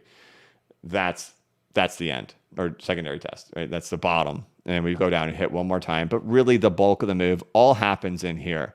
Accumulation starts here. It's all, we are in accumulation schematic already while we're down in here. You can look at Glassnode. You can look at the wallets containing at least 10 Bitcoin. They all start going parabolic once we get down here. Retail is screaming for 10K to 12K the whole time in here. And I know it because I've lived through it. I have to live through the torture of just constant slander, constant trash, constant everything down in here. It was just a horror show of nonstop attacks and slander. Of being in here, pointing to here, saying we'll never get here. And I tried to tell the stories all the time of like when we were in C19 and saying we're going to 4.236 extension. It was worse then. It was worse because it was 20% unemployment. People are getting stimulus checks, and people are wearing masks. They're wearing visors on their face. They're wearing gloves to the store. People are worried of their health, but markets just tend to do what they're going to do, regardless of what you think is your narrative for why markets are going to go up. They just tend to follow technicals more often than not, and that's just where we were happening. But this is your selling climax, right? And so what's interesting about like the thing that I initially see in here is that we have it all happening in here. It's like this is your selling climax. You break through the support. There's your selling climax, right? And that like marks where the top of the Dow is. And then there's your secondary test. But the climax happened right here. And that's right. Right. Let's be more scientific than that, huh? Let's try to line it up. Kind of in that vicinity of where the selling climax is. The broken support, you hold it for years. The support gets broken. The selling climax happens and it hits the top. And that's the end. So I don't know if you're implying that, maybe we do something like that right here. DXY has obviously been a rough one for me when it comes to bigger time frames, but I don't see it. I'm not sure if that's what we're implying. But yeah, that might have just been your selling climax, right? And then, your true reversal happens in here. And what happens when the true reversal comes in? This is the meat of the crash. This is the meat of the great financial crisis. Right? The meat of the financial crisis happens as the big push up happens in the DXY. It all comes apart. Okay, Bitcoin 47.5. Let's go check on those. That's why you're tuning in here, right? You're not here for me to ramble. You say just show the ETFs, BCB. We'll put it on the 1 minute chart. There we go. Now, BlackRock's is in the negative after the opening. ARK in the negative. Bitwise in the negative. Fidelity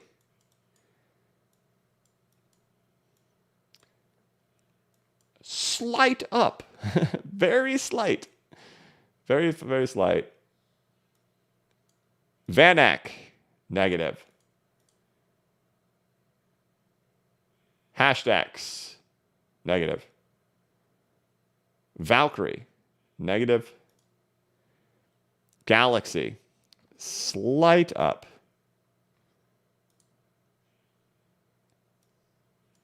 Franklin Templeton, opened here, down. GBTC, taking it all back, and down.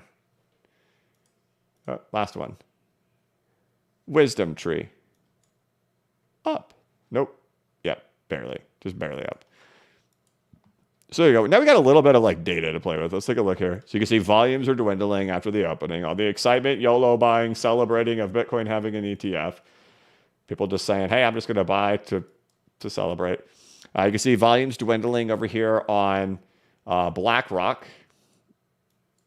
Every 15 minutes, it has been slowly going down in here after the initial excitement. Story is the same over here for ARK. Volumes are dwindling. It's not fair to do it on 15. Let's go to 5. There's the 5 minutes of dwindling volume after the initial excitement.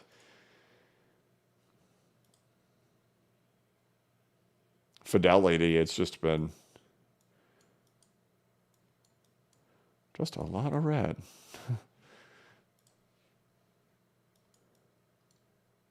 This one has so little volume, hard to do anything from reading. There's just not much volume on the VanEck one. Hashdex, still just very little volume. And while that looks like a big volume bar, it's only 8,000 shares compared to like the millions we're seeing over there on BlackRock. Dwindling volumes on Valkyrie, dwindling volumes on Galaxy. Outside of just being right out the gates, guys, you see the volume starting to dwindle in here for the for the Bitcoin trusts. There you have it. Bitcoin 47,523.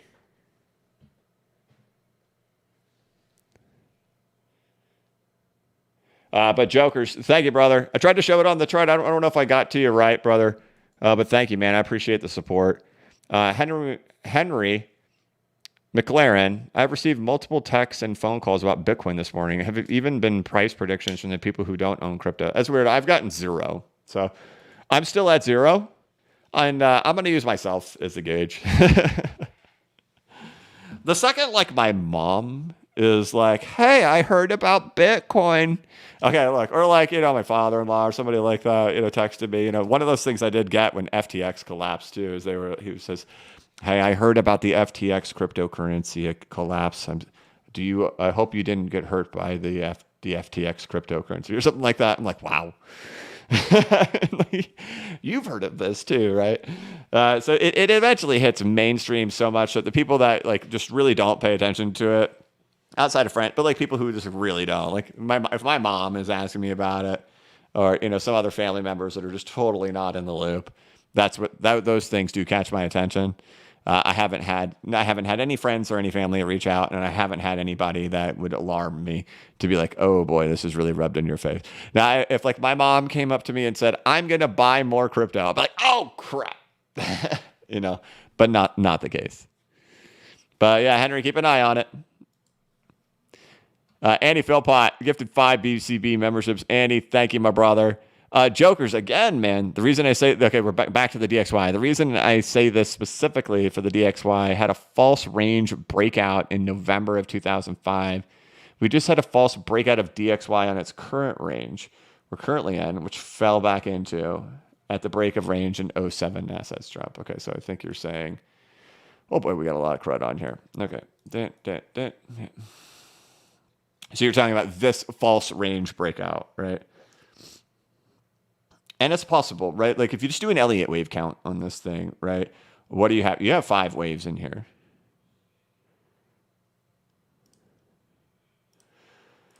You have 1, 2, 3, running flat, right? Contracting triangle, right? 4, 5, right? So what would you see in an example like that? Just from standard Elliott wave theory, A, B, C. That's just standard everyday stuff, right? But that could also mean that this is this, A, B, C. And so this thing just, this is the biggest doozy there is out there. This one's the hardest one. I think clearly the one I have the most success rate on is Bitcoin. That's like my most, like I have a tendency to really nail the Bitcoin chart really, really well. And I definitely concede to how difficult the DXY has been. It's been one of the harder ones for me for sure. But Jokers, man, very generous, brother. Range break in 07 and all assets dropped. Not here, not during this, right? So during the you're talking about here. So I think we kind of went into that, right? So maybe you probably sent this after I'd already talked about it, right? Understanding bottoms, right? So this was the selling climax. So assets had not dropped yet here, right? So it was like reaching your selling climax. So they didn't fall on the breakdown. They had already found the bottom. They had already found their ending points in here. Kind of like this, like we know Bitcoin, when it had its fall back in here, right? This is the selling climax. But this is not everything else had to keep going down when FTX collapsed, right? Ethereum had already found its bottom. XRP had already found its bottom. Litecoin found its bottom. Doge found its bottom. Right? These didn't have to go set new lows. These are all already in here.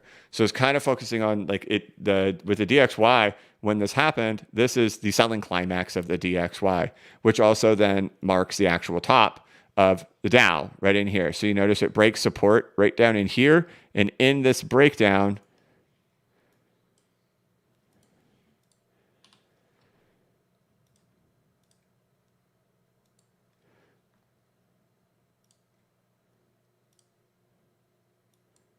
right into the breakdown, that's where the top gets found. Then that's the end of the selling climax. Then I bet there's going to be a bullish divergence. See, bullish divergence that shows up in here. This is on the weekly time frame because the bottom's already in, and which is similar to what we saw like over here in El Crypto land. That a lot of these assets, these big names, all found their bottoms back in June. And that's been the big fight of this market, is all the screaming that we're going to go down to Goblin Town and Doom Town for the last year and a half. And you know, it's not until you get to here, it's like, hey, we were right the whole time. It's like, yeah, but F you, dude. You think we're stopping at the retrace levels? It's like, oh, you can't win, man. But we spent a year and a half saying the bottom was in. Yeah, but F you. We're not stopping here. It's like, okay. But I think these guys are going to go, I don't care. ETF. Okay. $47,000 over there for Bitcoin. Jokers, thank you, man. Very generous, brother. Ethan Davis, taking time from swinging my hammer to joining the party this morning. Thanks for all of the education, buddy. Ethan, my man. Right? I got my truck drivers. I got my accountants who sit there and go, I'm going to do math stuff today. And then I got my hammer swingers out there, man. Thank you very much. And I got everything in between. I'm certain of it. Right? That's what's fun. I got people who fly airplanes, people who are in Antarctica, people who are literally everywhere in the world. Some of you live out in the middle of the desert. Some of you live on the beach. Some of you live in the snow. And everywhere in between. That's the most amazing thing, that this voice right here, right now from my office, it spreads throughout the whole world in a matter of 2 seconds. And everywhere in between. And to every walk of life. And thank you, Ethan. Larry Chisholm. Thank you very much, Larry. Good morning, BCB. Is it best case scenario for Bitcoin to range bound at 618 AK48 for the next 2 to 3 months? Allow total 3 market. That's my thesis, right? So that's my current thesis right now that I'm running with. That I think we're going to distribute in here. I think we'll work throughout here a lot. I think you're going to see, even if this thing, if you see it like just like poke a little bit above here, you'll see people freak the F out. You will see people freak out. Oh my gosh, Bitcoin moon, right? I think we're going to distribute throughout this area for a while. Right, it could pull back, right, and it could just happen in here for quite some time into this area, which would be the biggest pain trade for Bitcoiners. But that should be a really optimistic time for the crypto market. And I don't have it pulled up in here because I had to like, when I bought all these extra data packages over here on TradingView, I had to like close all the browsers out and I lost everything. Whatever, we will do it.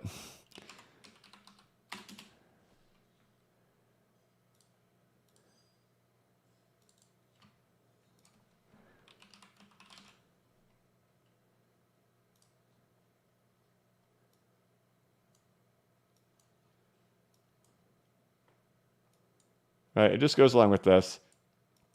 That, you know, we're in, I do believe this is long-term distribution over here for the NASDAQ and for the Dow Jones Industrial Average. And we're going to just do some distribution happening in here. And that there's not a whole lot more marching up happening here in the stock market, but there's enough time for rotations and euphoria and retail to go crazy like they did in here, right? We got up in here and it didn't matter how long I screamed it. Hey, Bitcoin's topping. No cares, retail euphoria. We're going to 100K.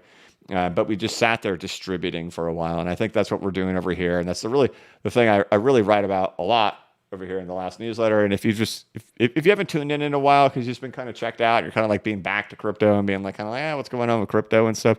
Go back and watch the last few videos that I put out. I get at markets in the morning. They can be kind of long. You know, it might be too much for you.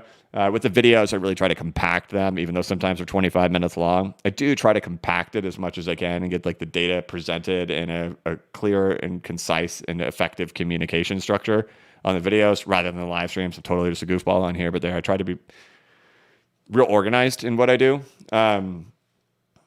But people didn't really care for those particular videos. It's more like, just give us moon predictions. But to like understand my thought process, if you want to support me, if you want to sign up for the newsletter, which does come with a 29-minute audio recording, there's still a lot of information just in my last 5 videos. Just go watch my last 5 videos and get the perspective of what I have on the actual market in general. That I think there's room for a lot of euphoria to happen in the market. And I think we're getting that euphoria in the market right now as people are like YOLOing in, crypto's getting on mainstream media, Bitcoin's reaching an area where there's just not a lot of juice left in it. And what happens when Bitcoin doesn't have a lot of juice left in it? Altcoins have an absolute wonderful party. And so that's the phase that I think we're in. I think we're in that with the stock market as well. The stock market's nearing its top. I think the banks are distributing their Bitcoin onto retail after they rode it all the way up. And now they're packaging it into beautiful ETFs to hand it to you. Yeah. Uh-oh. Protect this man. But yeah, that's my thoughts. And you know what? I will take the surprise all day that Bitcoin goes higher. It would shock me if it does go into highs. But even if it does get through here and it does go into highs, oh my gosh, watch out for the altcoin market. It might be something unimaginably amazing. I just don't think that. My base case is distribution to hang out here for quite some time, months on end, hanging out in these areas. But oh my, if it completely surprised me and went up here, don't think for half a second to place Bitcoin. That altcoin market would go bananas. But I think it's distribution. That's my primary case.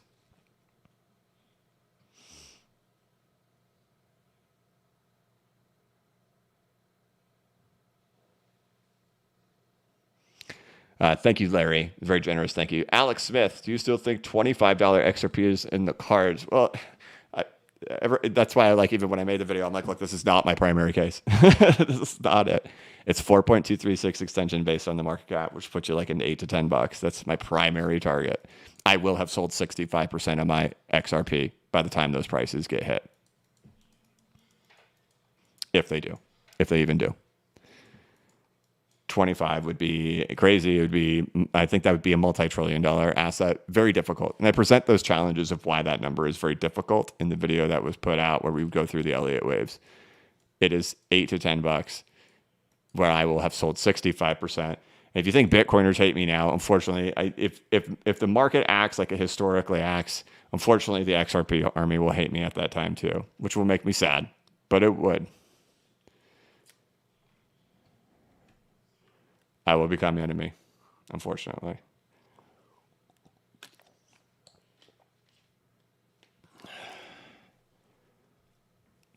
All right, you goat. You're the man. We appreciate you. By the way, Akumal.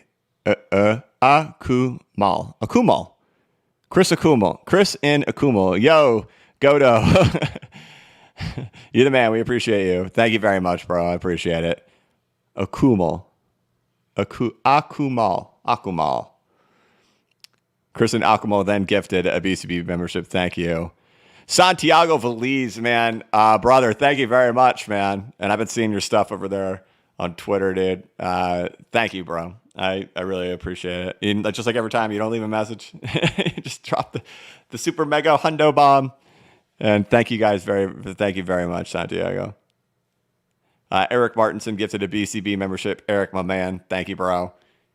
Carl, a fable. Hey, BCB, I just bought your course, and it's packed full of so much great info. Did you work on Wall Street or a hedge fund, or did you teach yourself? I would have never been able to learn this without your course. Thank you, sir. Dude, Carl. Wow. Thanks, man. Thank you. See, I don't even know how to do it. I'm like, oh yeah, look, make your dreams come true. Watch BCB videos on VCbacker.com. But it is well thought. This is not a goofball course. This just like if you watch my YouTube videos, you watch how methodical I am and structured I am in trying to communicate things and explain them in easy to understand ways. This is the same way over here. This was very well thought out, and this took months to record and put together over here. And I do appreciate those kind words. It is always nice to see those kind words because of how much work this thing did take. And I don't know how to. It's one thing for me to just sit here and say, "Hey, go buy this thing because it's awesome," and I put a lot of work into it. But to see someone say that, can't tell you how much that feels good. Thank you, man. As for working on Wall Street, no, this is just years of experience, years of errors, years of mess ups, and years of getting things right. And for 7 years, this has been my life. You know, most people, homie going out there swinging that hammer, right, for 40 hours a week. And then when he gets a chance, he listens to BCB videos and maybe peeks at a chart on his phone and stuff here and there. That's not me. The 50 hours of my week, every week for 7 years, is sitting right here staring at this stuff. I do not think, I would say in 7 years, there's been maybe 10 days out of those whole 7 years that I haven't sat down at a PC and been staring at a chart at some point throughout the day. 10 days in years, right? Even when I'm on vacation, there's a little bit of it that still does happen. And so it's just like,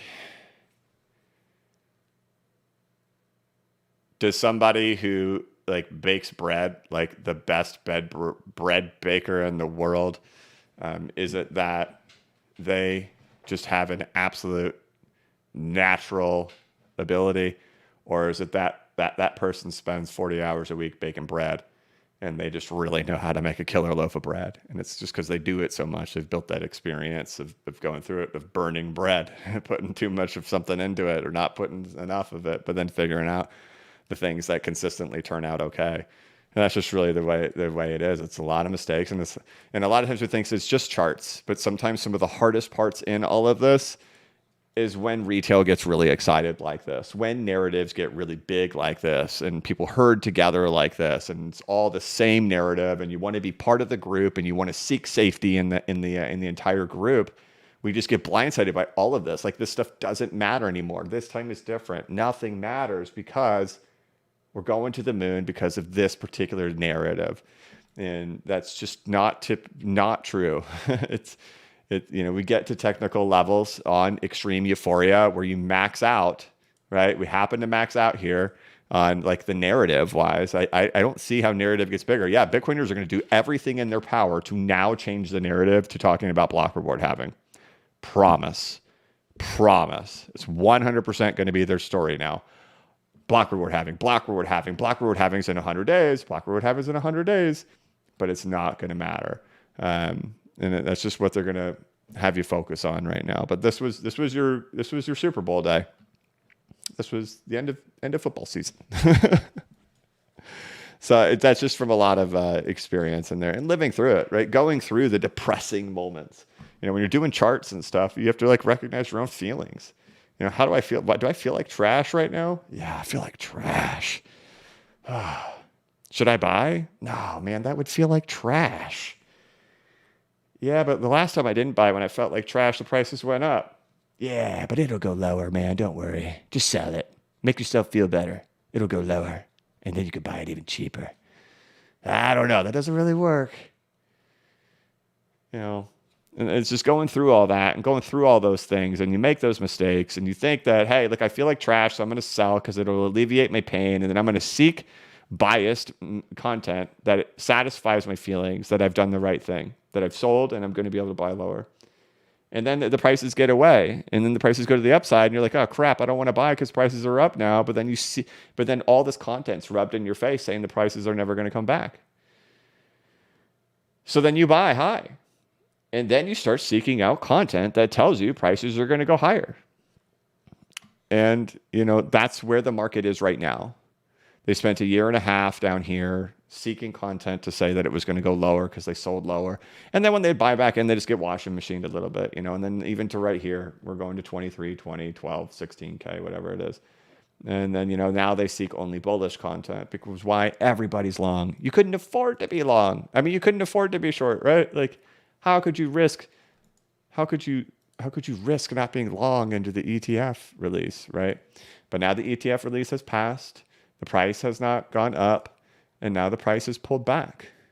And the ETFs have not gone absolute Lambo candles.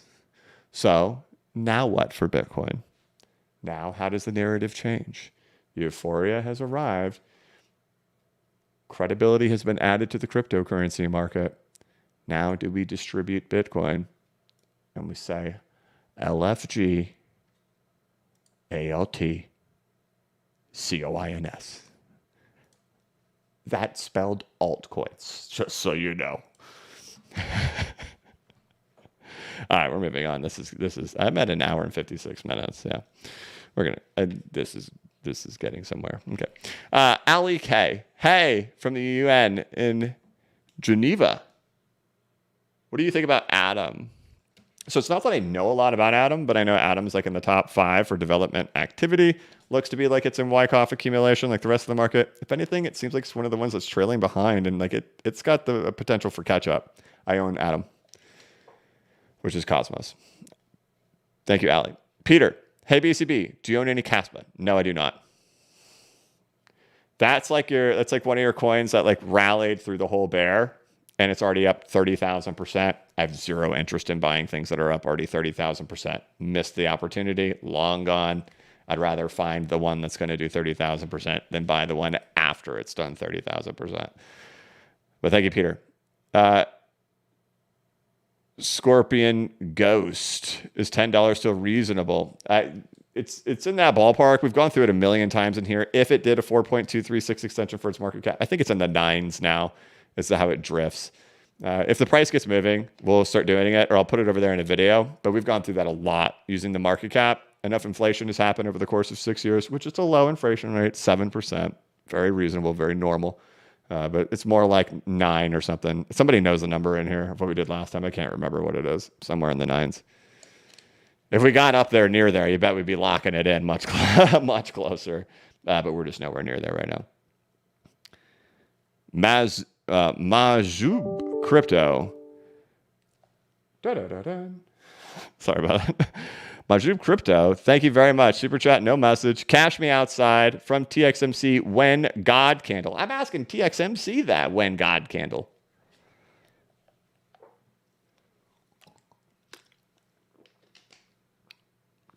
EOS, people are still, all the people who disappeared who came back. EOS has been abandoned, you guys.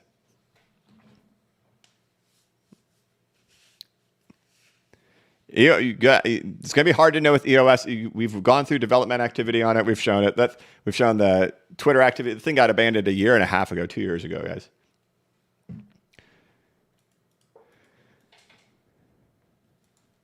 Go look at their Twitter. Go see how active they are. Go look at Santiment's developer activity, which people in that one like, I don't want to learn about this type of data. You should. Pay attention to it. It can still rally. Of course, it could still rally. Dead stuff can absolutely rally. But when we go through it, like in this type of stuff, and we go compare things and we say, how do things do that had high development activity versus those that did not? It was a very important metric to pay attention to. This is not an opinion. I try to do everything with data. Very important to pay attention to data. And that's why we've gone through all this stuff on these altcoins in here, in these newsletters, talking about development activity, percentage drawdowns, circulating supply inflation, and then trying to create those portfolios versus just going after the top 10 or top 20. There was a huge, huge difference between focusing on development activity rather than focusing on market cap. If your first place you're going to, if you said, hey, I'm really excited about crypto today, I'm going to go to CoinMarketCap and see who's at the top of the list and buy what's at the top of the market cap list. Probably not a good idea. You do whatever you want to do, but that's not what the data backs up. All right. On that note, we've made it through the ETF launches. There's BlackRock, ARK,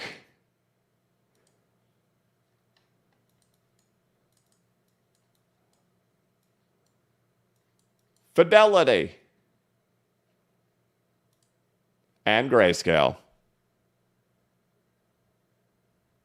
Oh, wait, I missed one. PTW is helping you guys. Hold on. Who did I miss? JB Estrada, BCB. I'm thinking about getting an electric vehicle and a nice well-done steak to celebrate. What would you recommend? Oh, boy. All right. Calm down, JB. If you came driving over to my house in that EV and you asked for a well-done steak, I would politely yet firmly ask you to leave, sir. All right. Russell Rod says there's bullish divergence on total 3 with XRP over total 3. Cool. We'll take a look at that tomorrow, guys.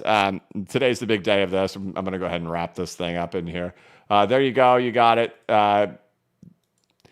Volumes dwindling as the ETF day gets launched. Bitcoin, it looks like it went for euphoria and not able to go any higher. Bitcoin sitting at 46,750 over there. But otherwise, we got a green day over here in the cryptocurrency market and over there in the altcoin market. Stock market, how are you doing? Stock market goes red. Red. Negative 200 points over there on the Dow. Coinbase, how you doing? Coinbase, negative 2.8%. Loser of the day there with Tesla and ARK on ETF launch day. Tesla, Coinbase, ARK, what do they all have in common? Bitcoin. All right. There you have it. Was that it? Was that your peak moment of euphoria for Bitcoin? We shall all find out in the days to come. On that note, guys, get your mind right. Understand what goes on in these charts. Understand the historical behavior of the cryptocurrency market in here by checking out bcbacker.com. Check out the newsletter. Get your education on. Understand developer data, why that stuff mattered. Taking a look forward into 2024.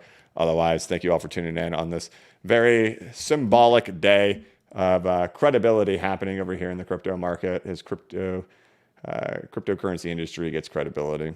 Feels good, man. We did it. It's just like those people in that first year. I know you know what I'm talking about, people. There's no way some of you didn't think, what the heck is this crap that I'm doing? Here you go. 7 years later, it's on Wall Street now. All right, guys, that's going to be it for this one. Thank you all so much for watching. If you could, please like this live stream and give it a thumbs up. If you are new to the channel, please subscribe and hit the notification bell so you can be notified of when I create new content and when I go live. As always, this is not investment advice and I am not a financial advisor. But if you ever need a pick-me-up or a little bit of reassurance, just remember that the blockchain backers got your back. Have a good one.